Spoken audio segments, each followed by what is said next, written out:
Friends, ఈ వీడియోలో మనం ఎంఎస్ వర్డ్లో ఒక పిక్చర్ని ఏ విధంగా ఇన్సర్ట్ చేయాలి అనే విషయాన్ని తెలుసుకోబోతున్నాం. ఫ్రెండ్స్, పిక్చర్ని ఇన్సర్ట్ చేసుకోవటానికి మనం ఇక్కడ ఈ రిబ్బన్లోని హోమ్ ట్యాబ్ పక్కన ఇన్సర్ట్ ట్యాబ్ ఉంది కదా, ఈ ఇన్సర్ట్ ట్యాబ్కి వెళ్ళి క్లిక్ చేయాలి. క్లిక్ చేసిన తర్వాత ఇక్కడ పిక్చర్స్ అని ఉంది కదా, అక్కడ మళ్ళీ మనం క్లిక్ చేయాలి.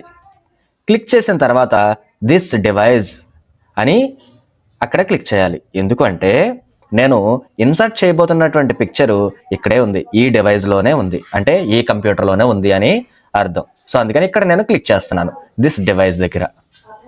క్లిక్ చేసిన తర్వాత పిక్చర్స్ అనేటువంటి ఫోల్డర్ నాకు ఓపెన్ అయింది. ఇక్కడ కింద పిక్చర్ అనేది కనిపిస్తుంది కదా, నేను ఇక్కడ క్లిక్ చేస్తున్నాను. క్లిక్ చేసి ఇన్సర్ట్ అనేటువంటి ఆప్షన్ మీద మళ్ళీ క్లిక్ చేస్తున్నాను.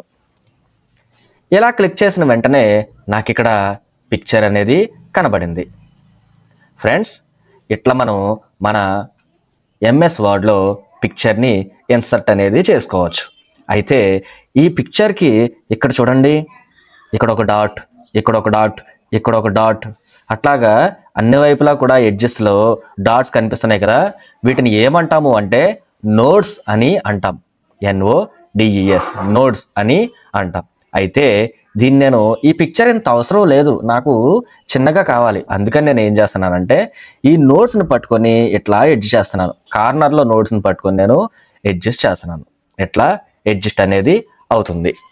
ఫ్రెండ్స్, ఇక్కడ నాకు ఒకటే ఇమేజ్ ఉంది కదా, ఇప్పుడు నేను ఇదే ఇమేజ్ని 4 కాపీస్ కింద పెట్టాలని అనుకుంటున్నాను. అంటే 4 ఇమేజెస్ కింద పెట్టాలని అనుకుంటున్నాను. అందుకు నేను ఏం చేయాలి, ఏం చేయొచ్చు అంటే కాపీ పేస్ట్ చేయొచ్చు.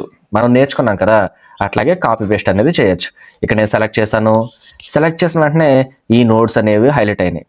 మౌస్ తోటి పక్కన ఎక్కడైనా క్లిక్ చేస్తా, ఏమైంది, నోట్స్ అనేవి హైలైట్ అవ్వలేదు, అంటే ఇమేజ్ అనేది సెలెక్ట్ అయ్యలేదు. సో మనం ఇమేజ్తో ఏం చేయాలనుకున్నా ఇమేజ్ని సెలెక్ట్ చేసుకోవాలి. ఇమేజ్ని సెలెక్ట్ చేసుకున్నాను. ఇప్పుడు నేను Ctrl+C అంటే ఏంటి అర్థం, కాపీ. అందుకని Ctrl+Cని క్లిక్ చేశాను.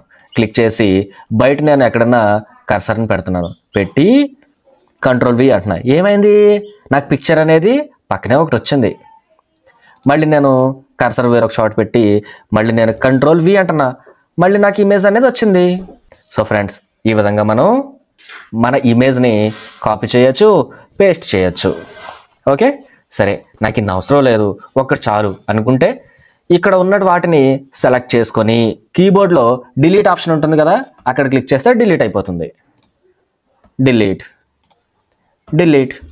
సో ఈ విధంగా డిలీట్ అనేది అయింది. ఇప్పుడు దీన్ని నేను పెద్ద చేస్తున్నాను. అయితే దీన్ని నేను సెంటర్కి తీసుకురావాలి, కానీ సెంటర్కి వస్తుందా, కిందకు వస్తుందా, పక్కకు వస్తుందా, రావట్లా. మరి ఏం చేయాలి, మరి ఏం చేయాలంటే ఇక్కడ చూడండి, అక్కడ నేను మౌస్ పెట్టాను, అక్కడ నేను క్లిక్ చేస్తే ఇక్కడ చూడండి ఈ ఫస్ట్ ఆప్షన్లో ఉంది వ్రాప్ టెక్స్ట్ చేస్తే, అంటే ఇక్కడ మధ్యలోకి తీసుకొచ్చినా లేదంటే ఎట్లా తీసుకొచ్చినా ఇక్కడికి తీసుకొచ్చినా కూడా మనకి ఇది మూమెంట్ అనేది జరుగుతుంది. ఇప్పుడు చూసారా, మూవ్ అవుతుంది. సో ఈ విధంగా మనం ఇమేజ్ని ఎక్కడ కావాలంటే అక్కడ మూవ్ చేసుకోవచ్చు.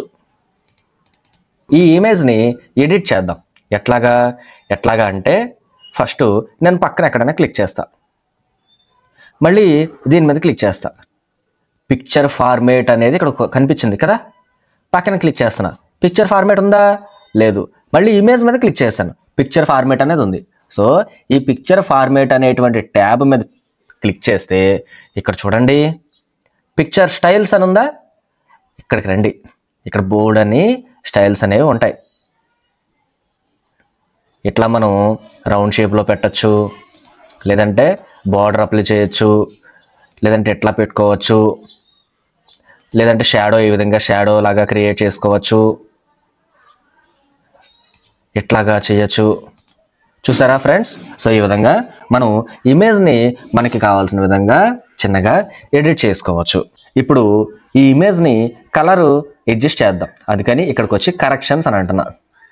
చూడండి ఎట్లా మారుతుందో, ఇక్కడికి వస్తే బ్రైట్గా అవుతుంది. అట్లా కలర్ అనేది మారుతూ వస్తుంది. మనకు నచ్చిన విధంగా మనం ఇమేజ్ని పెట్టుకోవచ్చు. ఓకే, మళ్ళీ మరొక కాన్సెప్ట్తో మళ్ళీ మనం కలుద్దాం.